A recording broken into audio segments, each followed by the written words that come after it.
Ray Brown's Talking Birds. Made possible by the generous support of the Birdwatcher's General Store, Orleans, Cape Cod. Birdwatchersgeneralstore.com. By Beautio Books, an independent family-owned bookstore carrying one of the largest selections of birding books in the world. BeautioBooks.com.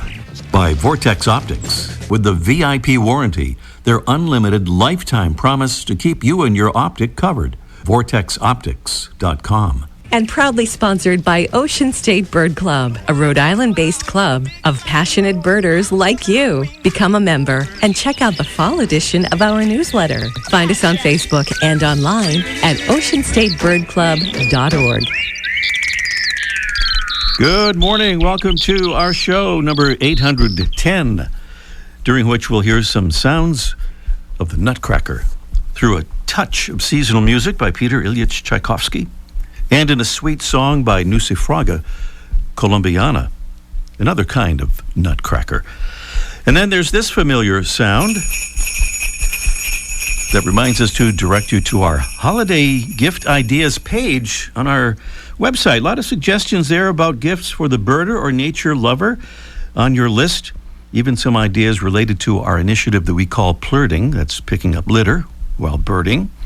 It's the Holiday Gift Ideas button right there on our website at the top of the page at talkingbirds.com. That's our Birds in the News theme.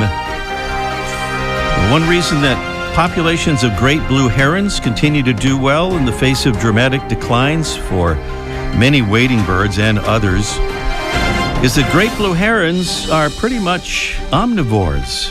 If fish and frogs and salamanders aren't available, they'll go after rodents and rabbits and all kinds of other things.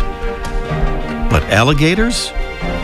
Story is out about a Florida wildlife photographer who captured the sight of a great blue heron swallowing a whole juvenile alligator. This is at a lake northwest of Orlando last Saturday. In case you wondered, it took the bird about a half an hour to gulp down the gator.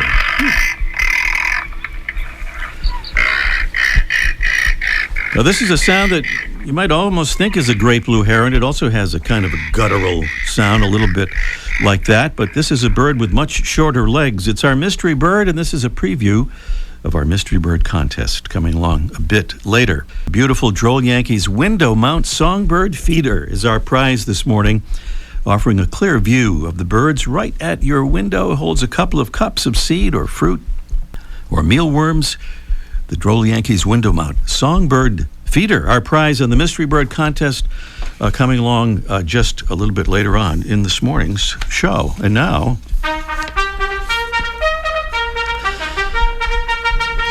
a royal salute to our great Talking Birds ambassadors. And Talking Birds ambassadors we'd like to salute this morning, who are helping us to get the word out about our show and about our aim to spread the word about birds and conservation. Thank you to Marilyn M. from Cleveland, Ohio. Thank you, Marilyn. And how about those Browns? Thank you to Kevin C. from Joliet, Illinois, who says our podcast has turned his Subaru into a listening center for all things birds while he and his girlfriend visit family on Sundays. He says she's being annoyed or becoming annoyed with his correct mystery bird answers, though. You'll have to help her out a little bit there, Kevin. Thank you so much, Kevin in Joliet, Illinois. And thank you to Marty Anderson from Boston, Massachusetts. She says, I'm a lifelong nature lover, always exploring and learning about the beauty and wonder of our planet. As a city dweller, I maintain a log of my local sightings and those from my travels. But this year, with business curtailed and more time to look, I've discovered an unexpected variety of species close to home. She says, I can't imagine why it has taken me so long to become an ambassador since I've been spreading the word about your show for a while. Time to make it official. Well, thank you for doing so, Marty. Thank you so much. Easy to become a Talking Birds ambassador and easy to do. Just go to talkingbirds.com and go to the Get Involved tab right there at the top of the page. Still to come on our show today, we'll talk some trash. How to reduce it, that is, with a guest from a wonderful organization, Conservation Law Foundation. Plus, Mike O'Connor offers some suggestions on what not to choose for holiday gift giving in our live Let's Ask Mike segment. And up next, a bird whose feats of memory offer another challenge to the pejorative use of the phrase bird brain is today's featured feathered friend, presented by Birdwatching magazine. For more than a quarter century, Birdwatching has been North America's premier magazine about wild birds and birding. For today's holiday season featured feathered friend segment, a nutcracker.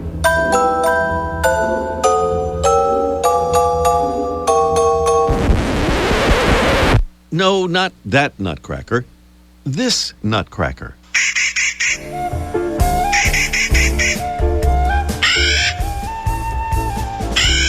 Not as musical as Tchaikovsky, maybe.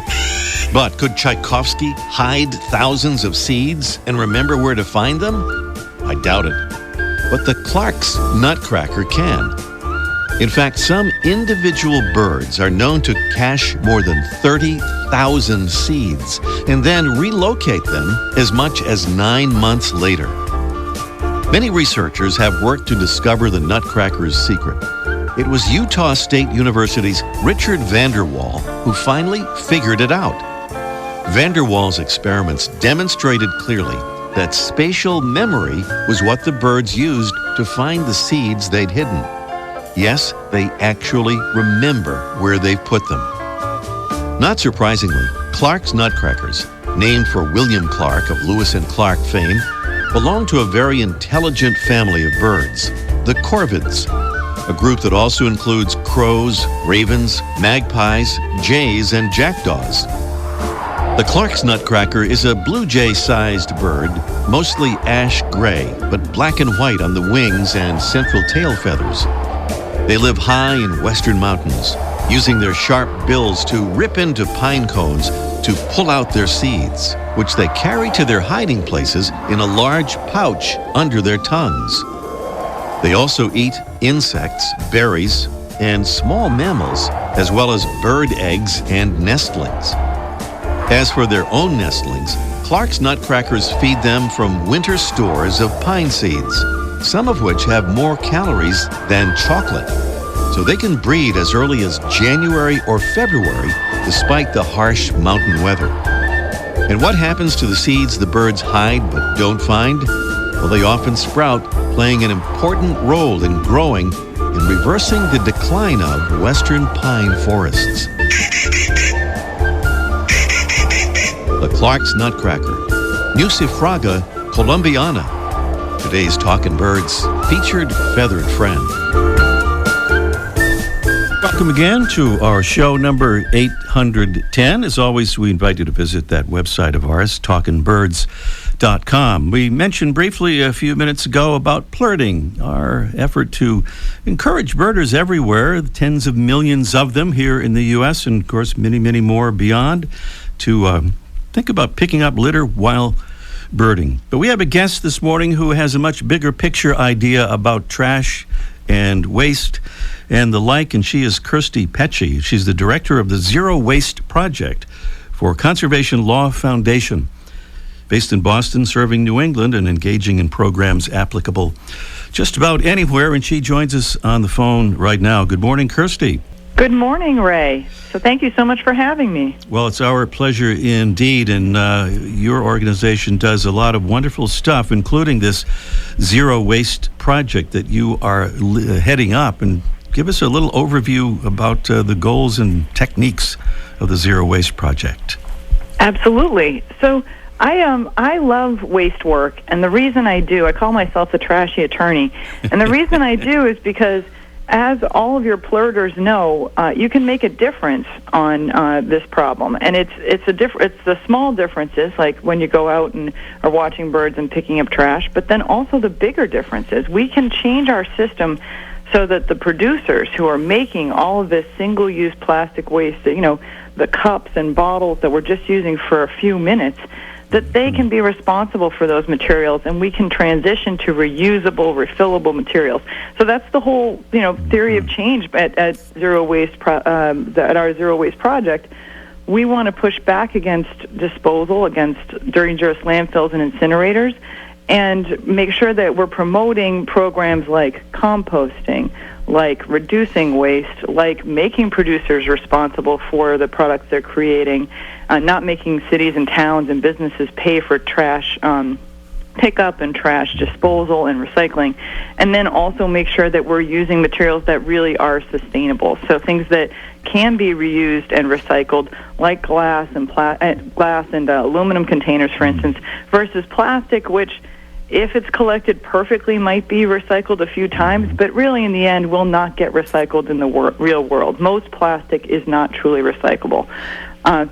So that's what we're working on, and we've been doing it since January 2017, and we really love working through all of New England. So we talk about making these producers responsible and that kind of thing.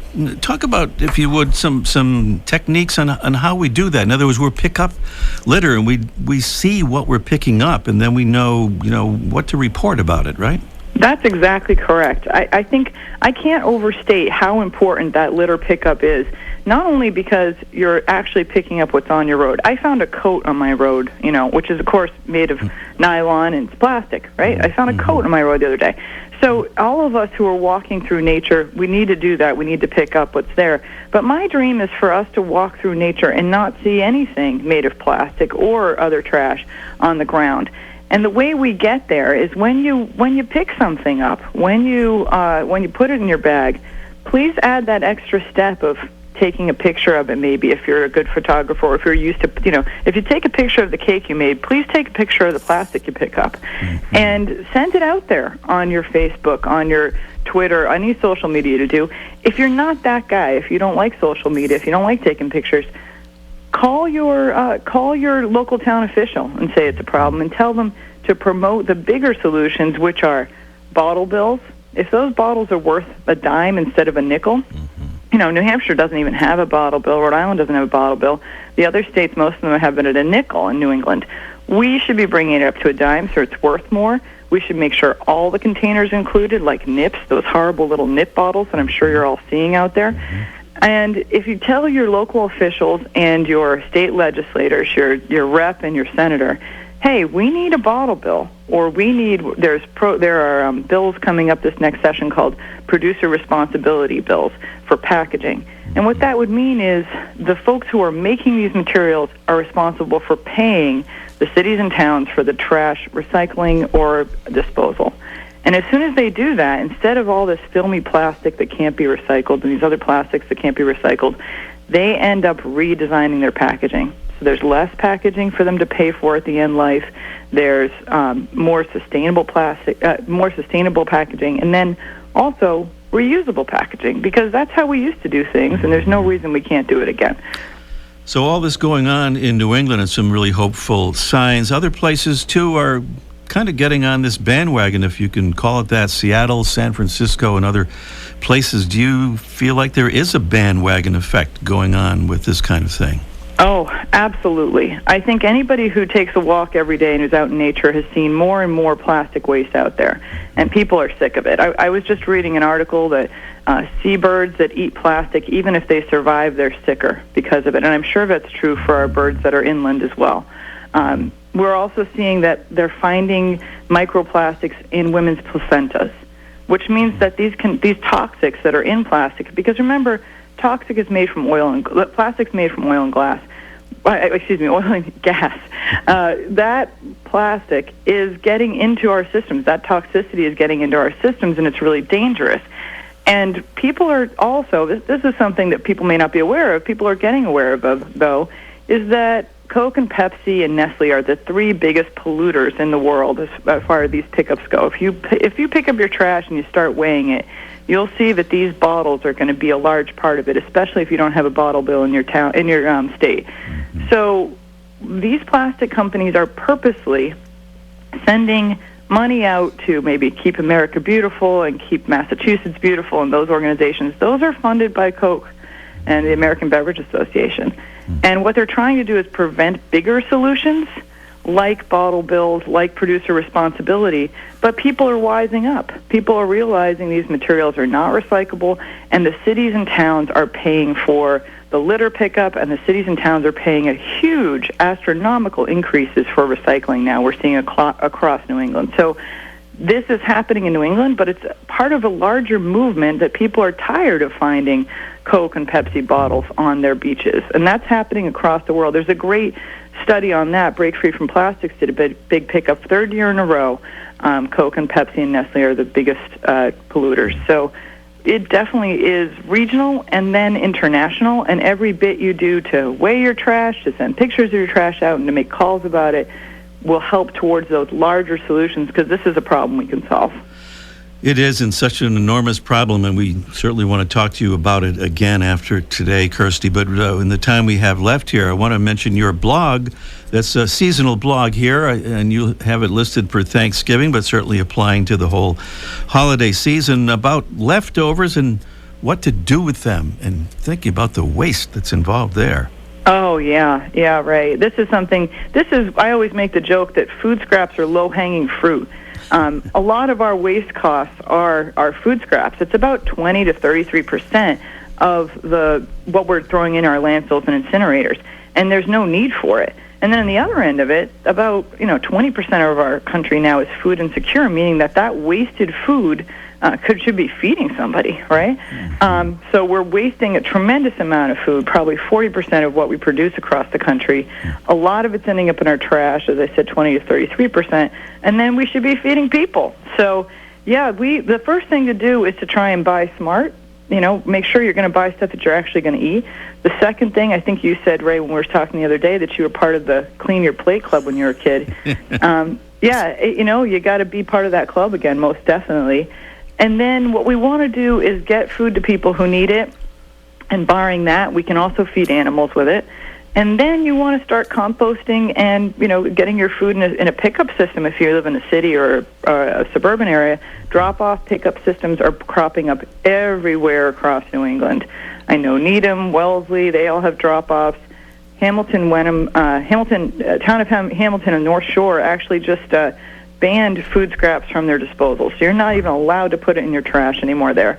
So that's where things are going, I think. That's where we're going. And of course, I've been eating a lot of pie over the Thanksgiving holiday to try and do my part. And now I'm hitting the Christmas cookies pretty hard, I have to admit. All right. And I want you to know I'm still a member of the Clean Plate Club. All right, Ray. Well, I can't wait until all of us can eat together and plurd together. But right now, I think it's really great that people are going out and plurding and being out in the world. And even if we're eating alone a lot more than we like to, we can keep these good intentions and good vibes going on all of this work. Mm-hmm. Kirsty Pecci is director of the Zero Waste Project for Conservation Law Foundation. Their most definitely worth visiting website is clf.org. She tweets at Kirsty Pecci, and those things are maybe hard to remember. We'll put them up on our website and our social media pages too, so you can follow along with that, and we'll certainly talk again. Kirsty, thank you so much, and happy holidays. Happy holidays. Thanks so much, Ray. Coming up next here, it's our Mystery Bird Contest in just 1 minute. The flutter of a tail feather, the flash of a wing bar in mid-flight. You don't always have a lot of time to identify a bird in nature, let alone to appreciate its beauty. But with Vortex Optics, you'll have the power to bring every wild moment closer. When you choose Vortex, you're choosing to have a partner in the field as passionate about nature as you are. Whether you're spotting old friends on the backyard feeder or packing for a once-in-a-lifetime trip to cross a few species off your life list, Vortex offers a full range of optics and optics accessories for every birder and every budget. And whether the birds are taking you to another state or another country, you're always covered by the Vortex VIP warranty, an unlimited lifetime promise to keep you and your optic covered.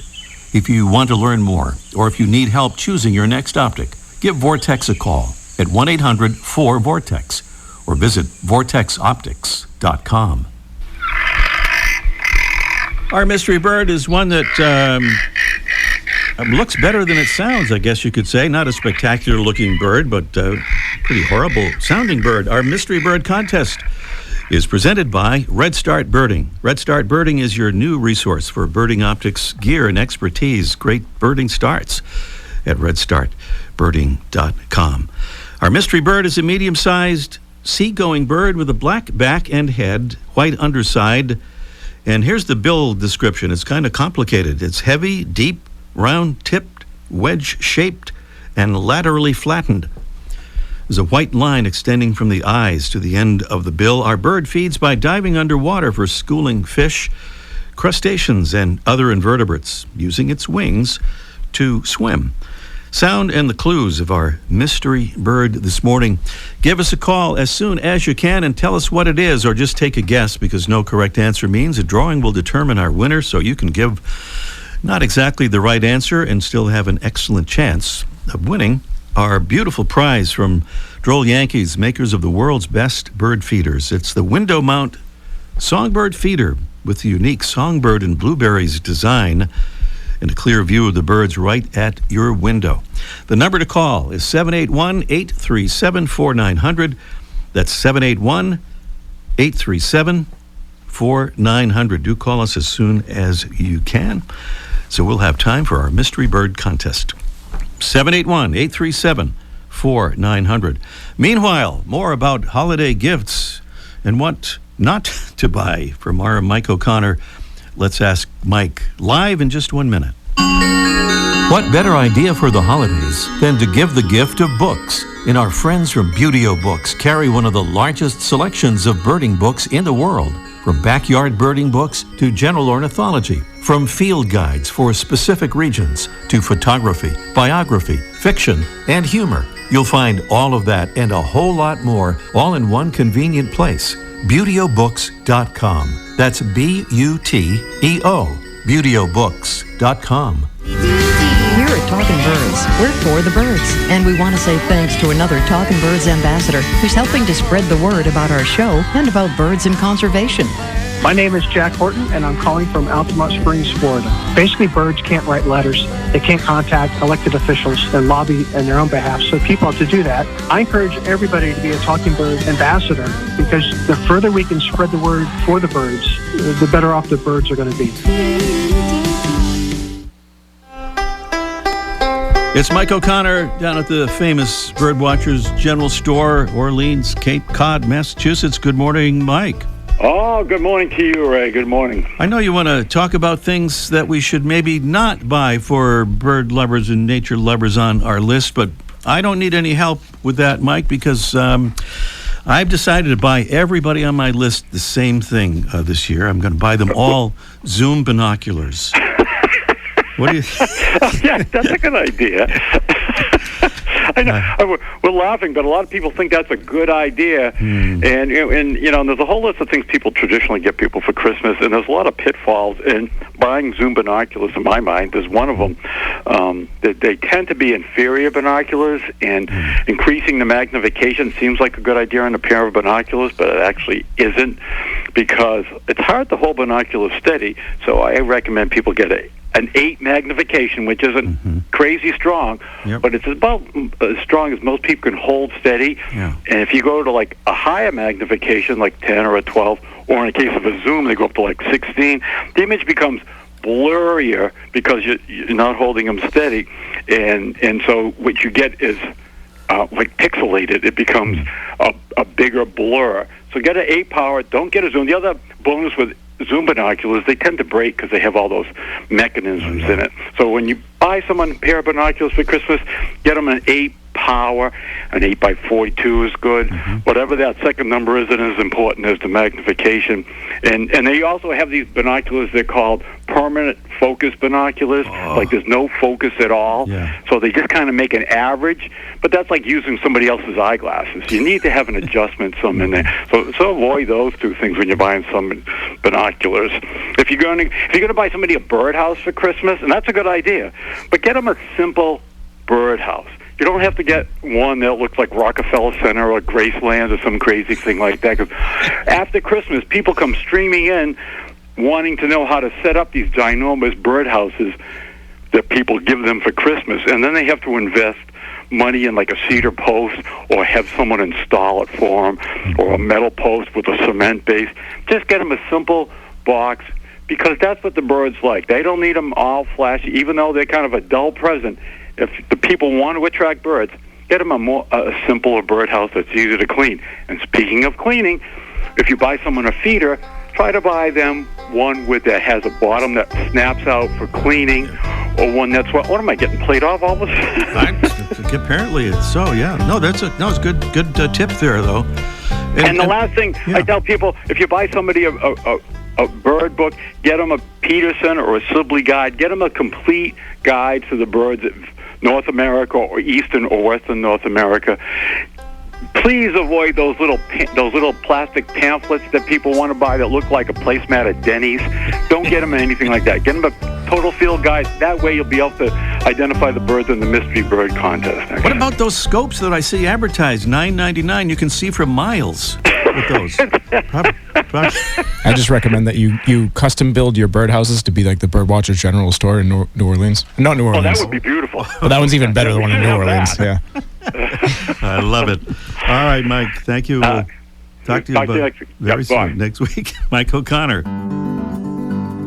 The November-December issue of Birdwatching Magazine features one birder's quest to find birds of paradise, a guide to today's most useful field guide and listing apps, and tips for photographing raptors. Plus, bird ID advice from Ken Kaufman and David Sibley. The issue is on newsstands through December 22nd. We're back to the Mystery Bird Contest with a medium-sized seagoing bird with a black back and head and a notable bill. It's heavy, deep, round-tipped, wedge-shaped, laterally flattened, and the bird has a thin white line extending from the end of the bill to the eyes. What is that mystery bird? 781-837-4900 is the number to call. Jackie is in Halifax, Massachusetts. I believe that's that Halifax. Let's see. Good morning, Jackie. Yes. Yes, Good morning. Good morning. You sound like you're in a wind tunnel there. Is it windy in Halifax? I'm in a car. I'm sorry. No, you don't have to be sorry. We all have to be in cars from time to time. That's okay. Yeah. So let's see. Mystery bird, that's where we are. What do you think that mystery bird is, Jackie? A piping plover, maybe? A piping plover, maybe, but not exactly. Okay, sorry. Yeah. Okay. That is a loud car you got there. You must be are you driving on a gravel road, or what is that? Nope, I'm just driving on the regular car. I didn't realize it was that loud on the other end. Yeah. Just a Sunday morning off-roading. Yeah, have that checked. Okay. Jackie. All right.